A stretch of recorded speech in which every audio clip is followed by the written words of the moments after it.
Bem-vindos a outro PlanejaCast. Nós estamos em mais um episódio aqui em São Paulo. Eu, Nil Simon Canho Volkoff, Dr. Arcedino Concesso lá do Tocantins, né? E a doutora Giovana Marcondes aqui de São Paulo, mas de Pindamonhangaba. Pindamonhangabense, olha lá. Terra que faz anzol. Olha aí, ó. E hoje a gente vai falar de qual anzol? O que nós vamos pescar hoje? Acho que hoje a gente tinha que falar que a gente tratou bastante aí de sucessão, do planejamento patrimonial com aspecto sucessório. A gente falou de muita coisa pesada. Vamos falar de algo mais leve, vamos concentrar em ganhar dinheiro, Boa. em fazer negócio, né? Vamos falar da vida, porque o planejamento patrimonial, daí eu acho que até é legal você contar pra gente, Arcedino, ele é só pensando no aspecto sucessório? Ou se eu, por exemplo, que tenho uma expectativa de ter filhos, estou noiva, tenho uma expectativa aí de constituir uma família, mas hoje eu não tenho isso. E até mesmo se eu não fosse noiva, solteira, enfim, eu quero pensar no planejamento patrimonial, eventualmente para uma captação de investimentos, alavancagem, alguma coisa do tipo. Faz sentido? Claro. Demais, Gi. Isso que você falou, é importante a gente ter em mente que o planejamento patrimonial não é voltado só para a questão sucessória, só para a morte, né? Só sucessão. Você, a partir do momento que constitui uma holding, você está partindo para o campo empresarial. Você está organizando seus bens, está organizando dentro de uma estrutura jurídica que vai necessitar de um contador, vai ter uma contabilidade precisa, vai ter fluxo de caixa, pode até não ter, dependendo da estrutura jurídica que você pensar. Mas se você tiver o aspecto empresarial em mente, de empreendedor, você está ganhando dinheiro com a holding. Pensando no aspecto de planejamento patrimonial em vida, você, a partir do momento que você constitui uma holding, você vai estar gerindo o seu negócio de uma forma mais adequada. Por exemplo, você pode colocar participações societárias dentro daquela empresa, você pode colocar outros bens como bens imóveis, fazendas, lotes urbanos, casas, e tudo isso você está unificando, está centralizando. A gente evita até um problema que a gente falou no episódio passado, acho que foi você, Giovana, que comentou que às vezes é necessário abrir uma investigação para localizar bens se você vier faltar. Lógico que eu falei que não ia falar da parte sucessória, mas isso influencia também. Sim. Porque a partir do momento que você centraliza tudo dentro de uma estrutura de uma holding, você facilita o acompanhamento e a gestão dos seus bens. Sim. É muito mais simplificado. Você coloca a contabilidade para atuar e você tem tudo na sua mão. Se você quiser captar recursos, por exemplo, você não vai entregar o seu imposto de renda, você vai entregar balanço TRE da sua holding e lá tem toda a parte patrimonial. Eu acho que o trânsito jurídico é muito mais simplificado. Demais. Né? Muito mais simplificado, né? Carga tributária menor, trânsito jurídico mais simplificado. Objetivo, na verdade, e a gente pode até falar que a gente pode segmentar, Giovana. A gente já falou isso, talvez outro episódio, não dessa forma, mas a gente pode segmentar em planejamento patrimonial e planejamento sucessório. Sim. São dois aspectos diferentes em termos patrimoniais. Correto. Quando você faz um planejamento patrimonial, alguém que está, quero só crescer e quero ver como que eu otimizo aqui a minha carga tributária, como que eu otimizo a organização desses negócios, o que eu posso fazer aqui para ganhar mais. Como você sempre fala, não deixar dinheiro na mesa, não perder. E quando a gente fala de organização, por exemplo, o que está muito forte, o que acontece na verdade, né? Você constitui uma empresa ou constitui um negócio e está crescendo e está ganhando espaço e você precisa de dinheiro. Certo. Chega um momento que você fala assim, o dinheiro que eu tenho não é suficiente, eu preciso captar investimento, eu preciso de captação de investimento. A gente pode fazer isso de diversas formas e dentro do planejamento patrimonial, por exemplo, a gente pode utilizar fundos de investimento. Gente, hoje em dia a gente tem uma facilidade aí de acessar recursos que antes eram muito robustos, que eram inacessíveis, mas hoje estão mais democráticos, né? Absolutamente. Então eu consigo, por exemplo, usar FIP, Fundo de Investimento em Participações. Um planejamento em que eu tenho diferimento do imposto. Se eu vendo a minha sociedade, eu pago 0 de imposto. Agora, eu vou ter o diferimento desse imposto e posso usar esse dinheiro que eu recebi, por exemplo, para investir em outra empresa e fazer isso rodar. Então, assim, é mais bonito. Coisas que você não consegue fazer na pessoa física. Não. Exatamente. Não, e outra coisa também, né? Tem uma outra distinção que é importante ser feita. Toda linha de crédito para pessoa jurídica é muito mais barata do que para pessoa física. Com algumas exceções, por exemplo, Sim. do campo de vista do campo, por exemplo, agrícola, que existe uma política ainda de fomento para a pessoa física. Sim, mas mesmo assim, se você vamos pegar empresariado no geral, linha de crédito para PJ é muito mais, vamos assim, mais vantajosa do que para pessoa física. Né? E até nesse gancho, se você tem uma hold patrimonial e aloca seus bens, a parte imobiliária lá dentro, e você tem, por exemplo, uma atividade agrícola no seu CPF, que dependendo do contexto, é mais vantajoso você manter aquela atividade operacional no CPF, mas a patrimonial você deixa o CNPJ. Nada impede. Você pode pegar um crédito no CPF e constituir o bem que você tem lá na sua hold como garantia, como uma garantia hold hipotecária. simplesmente anui ao contrato de crédito cedido, né? É exatamente isso. E a gente tem muita ferramenta. Eu vou voltar um pouquinho para falar de fundo, no sentido de que muitas das vezes você vai para banco buscar, mas muitas das vezes você vai no mercado. Você vai para o mercado hoje, você precisa, é esperado uma organização. É esperado, por exemplo, o que a gente chama de cap table, né? Que é a mesa de controle ali limpo. Então, assim, não dá pra ter... Eu não posso ter tudo dentro de uma holding patrimonial, por exemplo, e achar que o mercado vai investir no meu negócio. Então, eventualmente, eu posso utilizar de fundos, eu posso utilizar... Você falou de atividade rural, a gente pode utilizar o Fiagro aí, que tá gigantesco. A gente tem um monte de oportunidade. Muito dinheiro para investir. A gente consegue utilizar de vários outros recursos para pensar nesse planejamento em vida. E aí é uma questão de que você está pensando, na verdade, pegar em planejamento patrimonial mesmo, em alavancagem, em fomento e crescimento. Multiplicação patrimonial. Porque assim... Você pode, em outras palavras, você pode transformar a sua hold numa empresa rentável. Rentável, exatamente. Não só para guardar patrimônio, não só para trabalhar ela não como só para cofre. organizar patrimônio, mas para fazer esse patrimônio crescer. Excelente. É incrementar patrimônio. Toda essa estrutura a gente tem que pensar de uma forma ampla. É aí que entra a ideia de não existir receita de bolo. E aí que entra a ideia também de você não ter limitação. Então você não pode pensar aquilo de forma, isso aqui vai funcionar para você e é pro resto da tua vida assim. Não. Sabe o que eu acho interessante? Aconteceu até recente, você fazer transformações empresariais. Você pode pegar ou uma empresa que você já tem ela há bastante tempo, tem um certo vínculo negocial com bancos, com você já tem comércio, crédito. já tem crédito, e você transformar ela numa hold também. É um outro ponto de vista. Outras questões que a gente já falou em uma ocasião anterior, a Giovana pode até falar melhor desse assunto. Por que o acordo de cotista ele é tão importante dentro de uma estrutura de hold? Fala aí pra gente.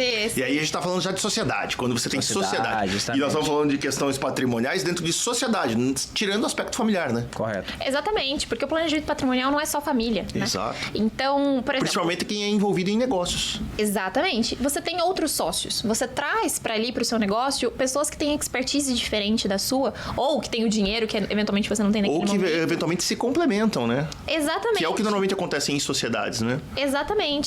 E você precisa ter um acordo de sócios muito bem estruturado.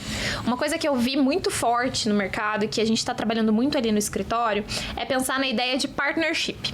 Partnership, ele é essa ideia de sociedade, em que você tem uma empresa... de negócio, que gera caixa, que gera receita. Ela não é uma holding patrimonial, aqui eu tô falando do seu negócio. E você, de repente, enxerga em um dos seus colaboradores, em um dos seus funcionários, um potencial gigantesco. E você olha e fala assim, eu consigo trazer esse cara aqui.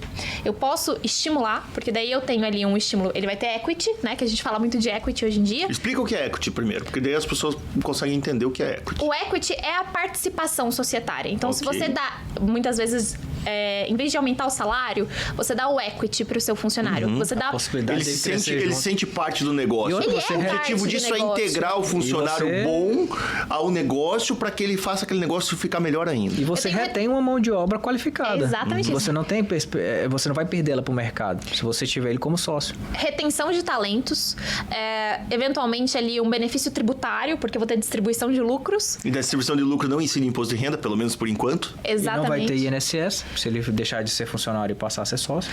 Eu tenho... ele tá ali mais engajado, né? Então ele é parte daquilo, ele realmente tem o equity daquilo. E normalmente esse funcionário é um funcionário normalmente bem remunerado. Ele tem cargo bom.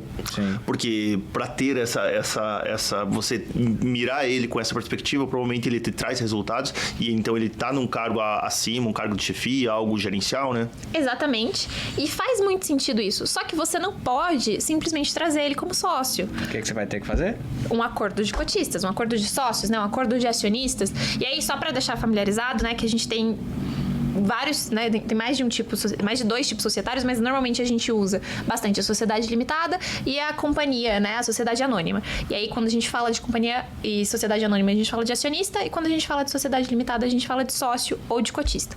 Mas a ideia do documento é a mesma. A gente tem previsões diferentes ali por uma questão legal, né? A gente tem a lei que rege, principalmente, né? Tem a supletiva, mas que rege a sociedade limitada e a sociedade anônima. Mas eu trago ele pra dentro com regra. Então, ele entra desse jeito. Como que ele sai? Porque daí a gente não ia falar tanto do sucessório, mas precisa. Sim. No sentido de que eu tô trazendo aqui... Porque o sucessório não é só a morte.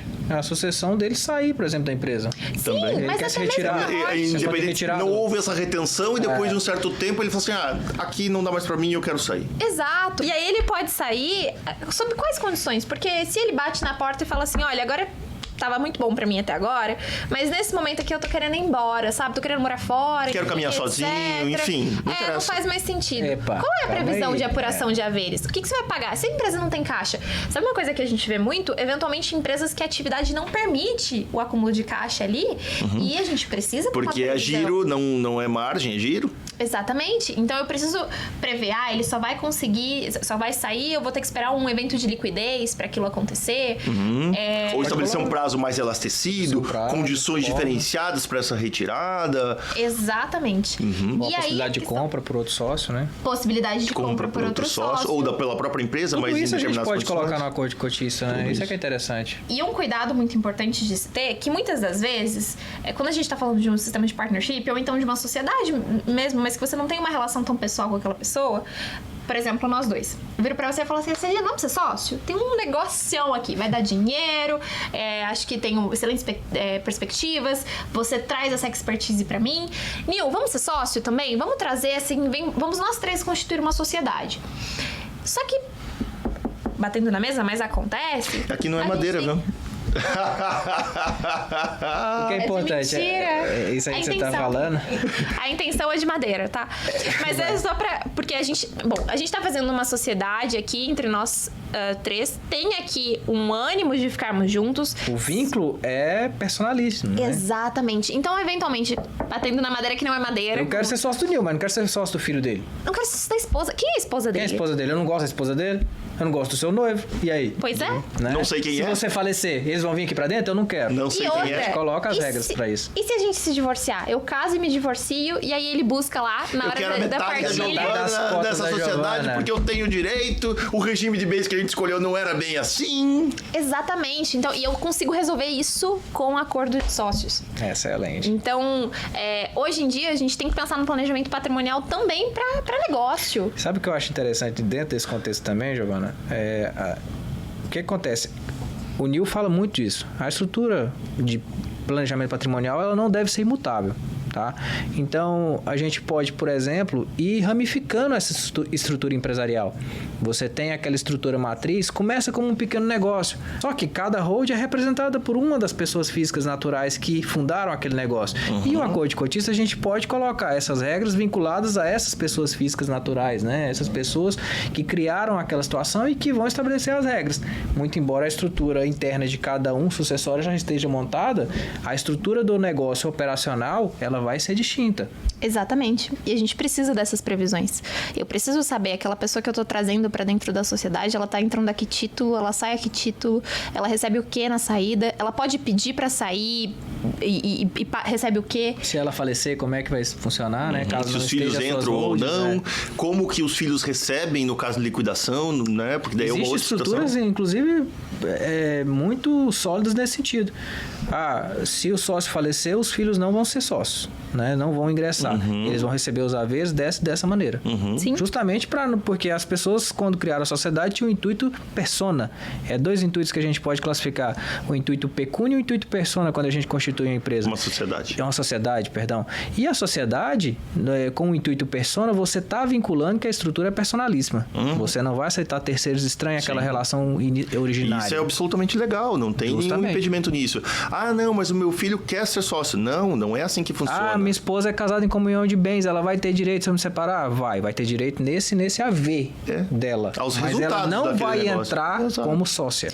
Ou eventualmente o meu filho pode entrar? Pode, desde que cumpridos determinados Tais requisitos. Excelente. Tem essa graduação, tem essa. Enfim. Que ele comece lá na parte... Você sabe que eu fui questionado há algum tempo atrás por um colega que eu faço assessoria, e ele me perguntou o seguinte, ele é assessor de investimento. Ele falou, Simon, tô com um cliente aqui, tá querendo fazer planejamento, mas a dúvida dele é a seguinte, ele tem 3 sócios no negócio, e ele queria saber, um dos filhos dele trabalha no negócio já trabalha no negócio, então entende do negócio.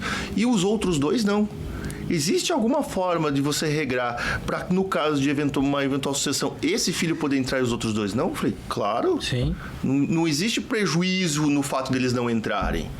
Existe prejuízo, eventualmente, no fato dos outros 2 filhos não receberem o que teriam direito, no caso, da liquidação da parte do pai. É isso que você não pode fazer. E é isso que não pode fazer. Eu posso fazer nos limites legais, né? Pode fazer nos limites legais no seguinte sentido. Eles vão poder receber, mas receber em determinadas condições. Ou de receber menos. Ou receber menos, né? Enfim, porque aquele que está trabalhando também, ele está representando e fomentando aquele negócio. O que a gente quer dizer, eu acho que a ideia principal dessa situação toda é que a gente tem um mundo de opções.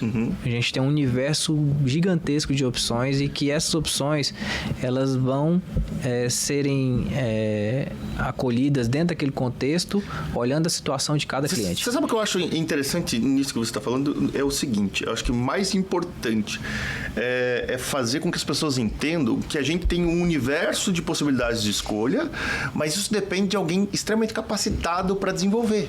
Sim. E que quando as pessoas falam, faça uma hold da vida resolvida, isso não é verdade.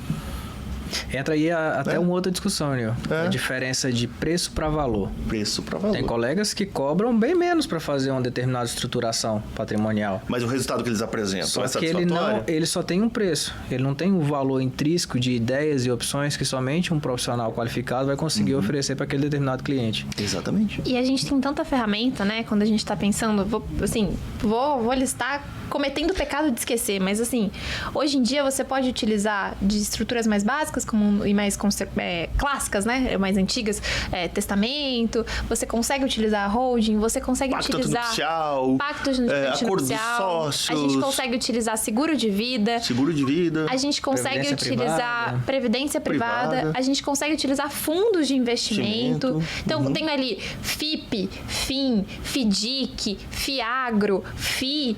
Eu tenho muita opção. E pra cuidar do meu patrimônio em vida. Eu não tô pensando aqui nos meus filhos. Eu não tô nem aí pros meros filhos. Eu não tenho filhos. Tem gente que é assim. E aí eu quero... Inclusive, no final da minha vida, eu vou dispor do meu patrimônio pra uma instituição de caridade, se não tiver herdeiros necessários, né? É a parte que pode. Mas considerando uma pessoa sem herdeiros necessários, quero dispor ali para uma instituição de caridade, para o advogado, quem sabe. Mas durante o período que eu tô aqui vivo e tô investindo, eu quero fazer esse negócio girar. Eu quero ir pro mercado, Você quero sabe que eu já captar, escutei quero de um grande investidor isso aí que você falou? Eu não vou deixar a herança pros meus filhos, não. Vou gastar tudo em vida. Eles que têm que aprender. E o pior é que os filhos estão no mesmo caminho. Eles já são grandes empresários e estão bem... Do mesmo negócio? De ramos diferentes, mas são bem... Todos interligados. Todos interligados. Mas eu acho super legal a gente pensar dessa forma. É aquela história, ele não deu o peixe, né? Ele ensinou a pescar. Então, a gente falou de anzol do início, né? Olha aí, ó. Tudo tem uma pegada. Tudo interligado. Tudo interligado. Aqui é tudo interligado, gente. Tudo de Pindamonhangaba. Olha, assistam a todos os episódios. Garanto pra vocês. Vocês vão ver que todos os episódios estão interligados. Todos. E essa é a ideia mesmo, da gente conseguir olhar que o planejamento... E, de novo, né? Aquela pergunta que foi lá no primeiro episódio, né? Que momento é o momento do planejamento patrimonial? Ou pra quem é o planejamento patrimonial? Ele é pra todo mundo. Se você tá buscando captação... Buscar investimento no exterior. Então, você utiliza aí uma companhia offshore ou eventualmente uma LLC, né? Uma empresa nos Estados Unidos que não vai ter aquele benefício tributário talvez, ou talvez tenha, mas tem um benefício de juros, de captação desse dinheiro em dólar. Eu acho que só o benefício dos juros já é uma grande vantagem, né? Demais. Porque se a gente falar, por exemplo, tô supondo aqui, uma captação de recursos no exterior a juros de 2% ao ano vendendo contra uma captação a 13, 15 aqui, você tá falando de uma Você tá sendo bem absurda... otimista, hein? Nós já estamos na casa dos 18 Não, aí da uma captação. absurda diferença, uma diferença absurda, gente, uma absurda. Isso inclusive, pode impactar a ponto de você tornar um negócio viável ou impagável. Sim. Boa.